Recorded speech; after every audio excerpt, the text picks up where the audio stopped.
restera bien levé, levé. Princesse, princesse, tu es bien jolie, tu viens à l'aide de tous tes amis, Tout ça va plutôt, yeux pleins de joie, le sourire est avec toi. Tu seras capable, le sourire aimable, d'oublier le mal, ma petite chérie. Princesse, princesse, tu es bien jolie, tu viens à l'aide de tous tes amis. Nous, Sarah, les yeux pleins de joie.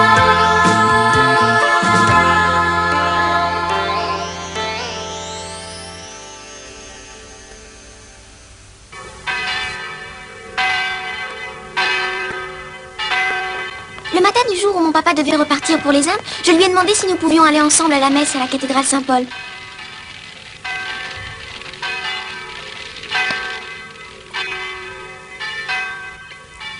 Il ne me restait plus que quelques heures avant le départ de mon papa. Pour lui cacher ma tristesse, je lui parlais sans arrêt.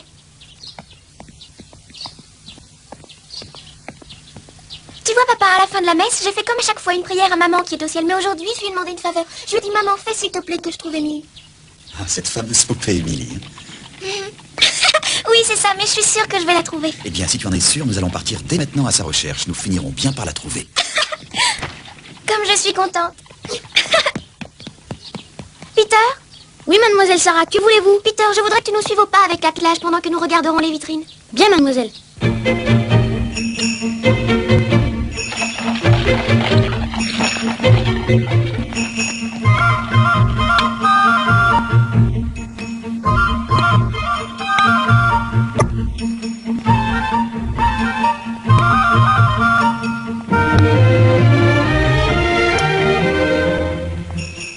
Viens, papa, allons voir plus loin. Tu sais, papa, Émilie, c'est une poupée qui a vraiment l'air d'être vivante. Quand je la regarde, elle me regarde aussi. Quand je l'invente pour elle des histoires, elle a l'air de m'écouter si attentivement qu'elle me donne l'impression de comprendre tout ce que je lui raconte. C'est une poupée très sage, parce que tu sais, la plupart des autres poupées ne savent pas écouter les gens quand ils parlent. Mon Émilie, elle n'est pas comme ça. Alors, poursuivons nos recherches. Tiens, regarde. Émilie est peut-être ici. Non, je ne la vois pas.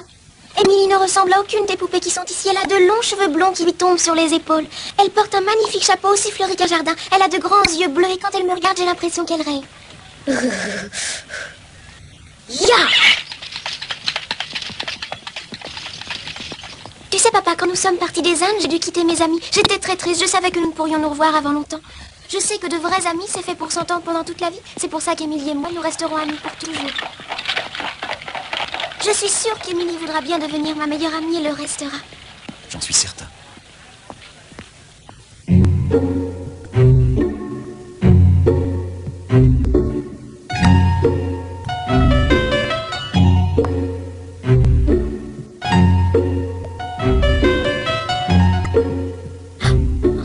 Il se pourrait bien qu'Émilie soit ici. Il y a beaucoup de poupées dans ces magasins. Elles sont toutes très jolies. Mais malheureusement, aucune ne ressemble à Émilie. Oh, quelle magnifique poupée. Regarde Sarah comme elle est jolie et si élégante. Mais ne serait-ce pas Émilie par hasard? Pas du tout, papa. Émilie, elle a la bouche légèrement ouverte, comme si elle voulait elle aussi me raconter des histoires. Cette poupée-là ne sait pas raconter d'histoires. Oh mon Dieu, quel dommage.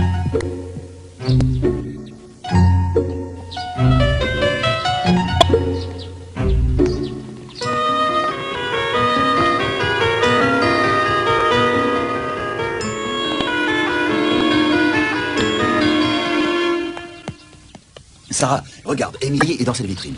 Papa, j'ai l'impression qu'aujourd'hui, tu ne veux rien comprendre de ce que je t'explique. La poupée qui sera ma meilleure amie n'est pas comme Bon, ça. alors excuse-moi ma petite Sarah, mais je trouvais qu'elle ressemblait à Émilie. Écoute, papa, je t'ai dit tout à l'heure qu'Émilie a de longs cheveux blonds et des yeux bleus. Cette poupée-là a des nattes et des yeux noirs. Ah, en effet, alors tu as raison, ce n'est pas Émilie. Allez, Jum, attrape, c'est pour toi. Je suis très ennuyé, ma chérie. Tu sais, depuis le temps que nous cherchons Émilie dans tous les magasins, j'ai peur qu'on ne la trouve jamais. Que ferons-nous? Papa, ne t'inquiète pas, je suis certaine qu'Émilie est quelque part près d'ici. Elle m'a promis de m'attendre à Londres et une amie tient toujours ses promesses. Elle t'a promis? Oui. Tu sais, quand on a décidé que je partirais des Indes et que je devrais te quitter pour venir ici à Londres pendant quelques années pour continuer mes études, eh bien c'est à ce moment-là que j'ai commencé à penser à Émilie dans mon cœur. Nous nous sommes fait la promesse réciproque de nous retrouver à Londres. C'est pourquoi je dois absolument la trouver, alors continuons nos recherches.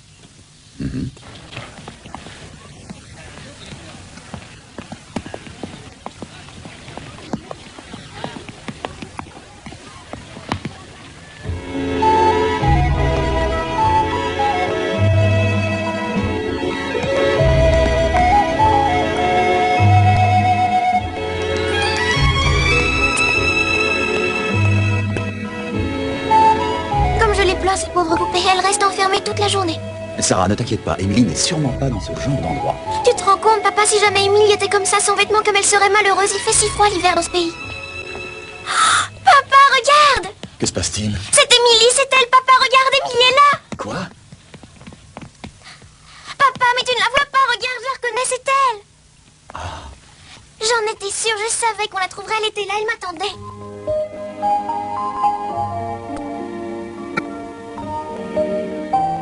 Dès que je l'ai vue, mon Émilie, je l'ai reconnue. J'ai tout de suite compris que c'était elle. Émilie aussi m'a reconnue au premier coup d'œil. C'est normal, c'est mon amie.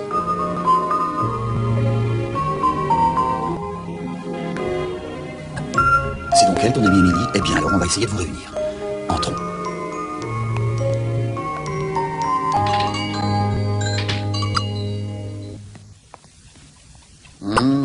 Ce que vous me demandez m'embarrasse. Depuis des années, nous avons acquis notre réputation comme couturier pour jeunes filles. Et cette poupée est l'emblème de notre magasin. Nos clientes la connaissent bien. Elle nous sert à présenter nos modèles. J'ai bien compris qu'il ne s'agit pas d'une marchandise, mais ma fille y tient absolument. C'est impossible.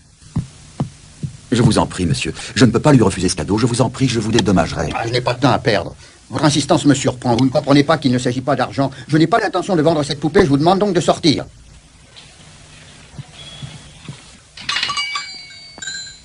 Sarah, je suis vraiment désolé, mais cette poupée n'est pas à vendre. Il faut que tu comprennes, ma chérie.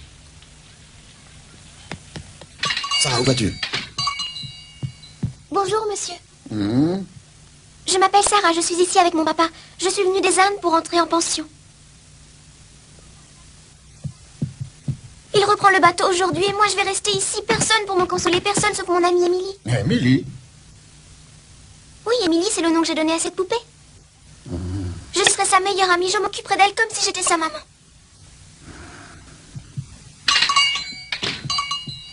Alors, elle avait déjà donné un nom à cette poupée.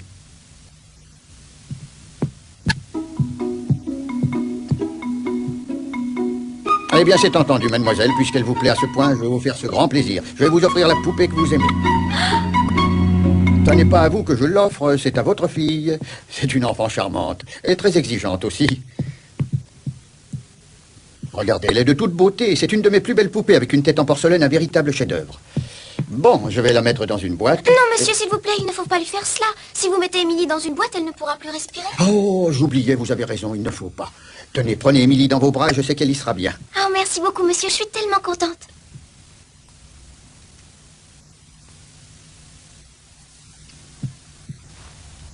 Ma petite Émilie va prendre froid. Si elle n'a que ces vêtements-là, il faut absolument lui en trouver d'autres. Ne vous inquiétez pas, mademoiselle. Nous avons confectionné des quantités de vêtements. Toutes sortes de chapeaux, de manteaux, de robes de velours de toutes les couleurs, de la lingerie de dentelle, de nombreuses paires de gants, des chaussures à la mode. C'est bien normal, après tout, c'est notre spécialité. Quelle chance merveilleuse. Dans ce cas, monsieur, j'espère que vous me permettrez de vous dédommager largement pour tous les vêtements que vous donnerez à Sarah. Bien, comme vous voulez. Puis après tout, je suis aussi un commerçant.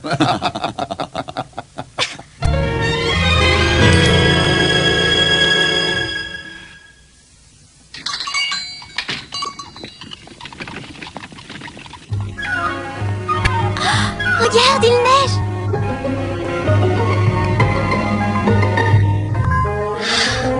C'est la première fois que tu vois de la neige? Oui, papa. Regarde, Émilie, regarde. C'est la neige. C'est ça, la neige.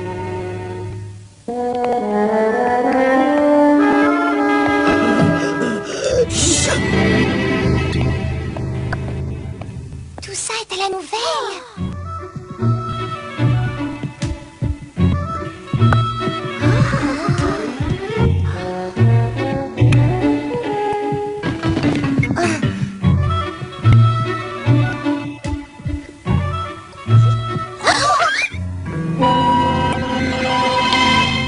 Allons, mesdemoiselles, ne savez-vous pas que la curiosité est un vilain défaut? Si, mademoiselle.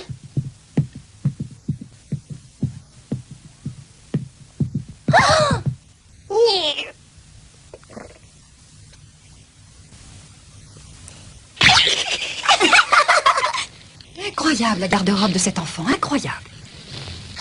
Je n'aurais jamais pensé qu'une fillette de cet âge-là pouvait avoir une garde-robe aussi importante. Des manteaux, des robes, des jupons venant de France. De la lingerie en fine dentelle, des mouchoirs brodés, des douzaines de paires de bas de soie. Moi qui aimerais tant en avoir une seule.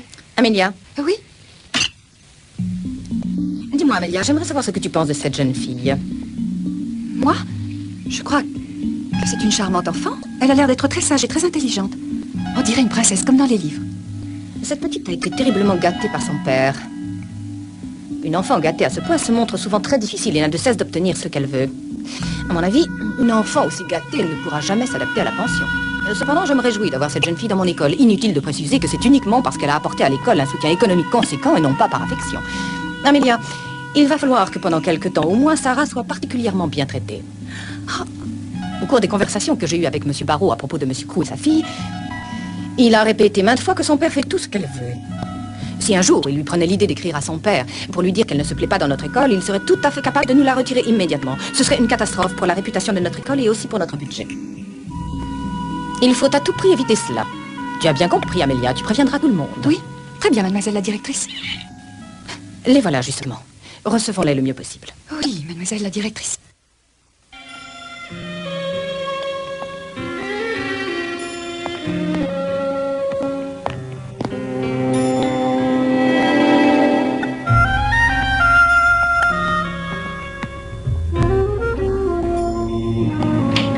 Comme vous pouvez constater, nous avons tout arrangé selon vos désirs. Oui, je suis désolé d'avoir été si difficile.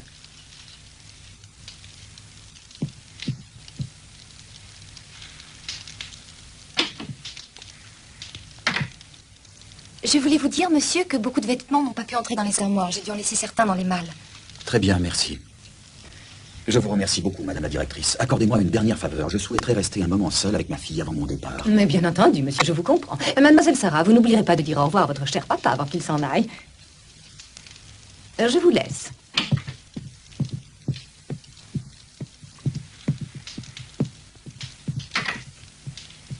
Tu seras bien ici, Sarah.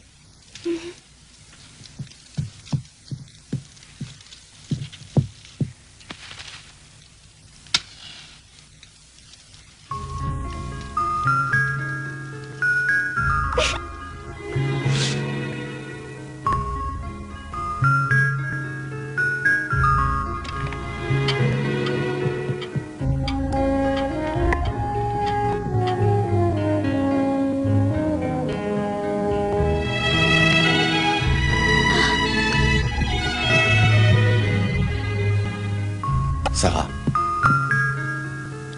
Réfléchis, ma chérie. Tu es sûre que tu m'as bien dit tout ce que tu voulais me dire?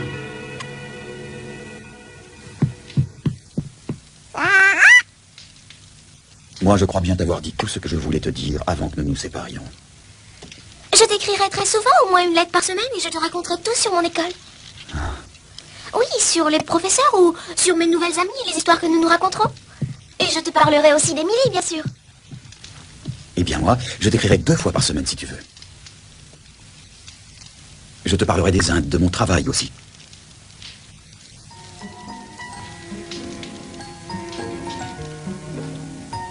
Sarah, je sais bien pourquoi tu me regardes ainsi. Je me doute que tu veux fixer mon image dans ta mémoire. C'est ce que je fais aussi.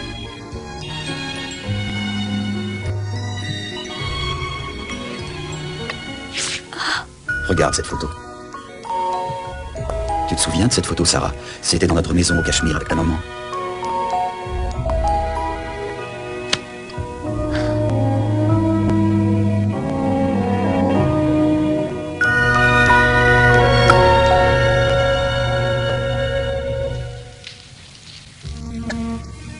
Allez, Sarah, maintenant je dois partir. Papa. Je crois que je préfère rester ici. Parce que je ne veux pas que tu me vois pleurer. J'aurais honte, papa. Sarah, petite fille. Ma chérie, moi aussi j'ai envie de pleurer, je vais partir vite. Ne sois pas triste, ma petite Sarah. Travaille bien et j'espère que tu seras heureuse ici.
Mademoiselle Sarah, votre père s'en va. Mademoiselle, la directrice voudrait que vous lui disiez au revoir. Mademoiselle Sarah. Mademoiselle Sarah. Mademoiselle.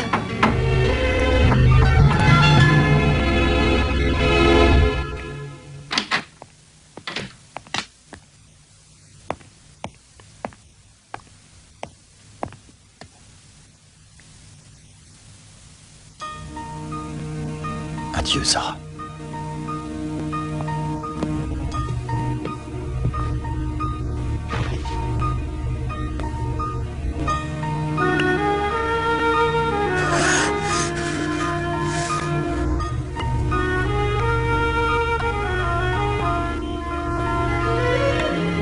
Conduis-moi au port. Oui, monsieur, à vos ordres. Ya.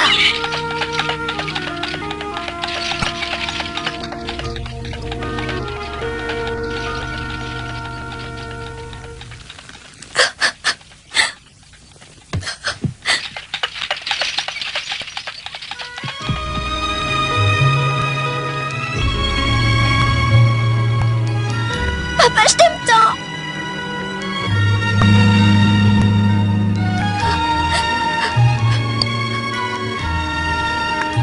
Ça y est, Émilie, papa est parti.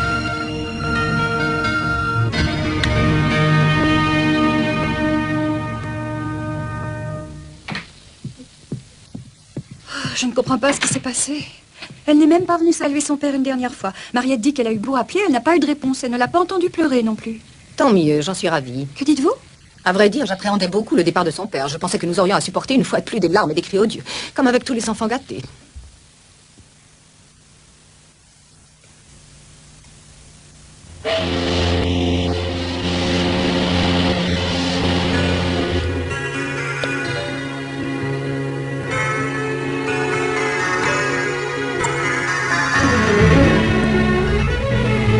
Quand papa est parti, je n'ai pas pu m'empêcher de pleurer.